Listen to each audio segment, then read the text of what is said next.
நம்ம இன்றைக்கி புதினா ரைஸ்க்கு ஒரு அருமையான வாழைக்காய் வறுவல் எப்படி செய்கிறதுன்னு பார்க்கலாம்.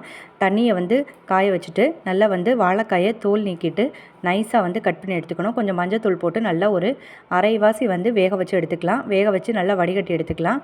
அடுத்து ஒரு பேன் வச்சுக்கலாம். பேன் வச்சுட்டு நம்ம எண்ணெய் சேர்த்துக்கலாம். எண்ணெய் சேர்த்துட்டு கடுகு உளுந்தம்பருப்பு ஒரு 2 பல் பூண்டு தட்டி போட்டுட்டு கருவேப்பிலை ஒரு கொத்து சேர்த்துக்கலாம். சேர்த்துட்டு நம்ம மசாலா இதுக்கு என்ன போடுறதுன்னா, நம்ம மிளகாய் தூள் இருக்கு இல்லையா, தனி மிளகாத்தூள் கொஞ்சம், மல்லித்தூள், அதுக்கப்புறம் மிளகுத்தூள் கொஞ்சம், இதை மட்டும் போட்டுட்டு நல்லா எண்ணெயில் இந்த மசாலாவை வதக்கிடலாம்.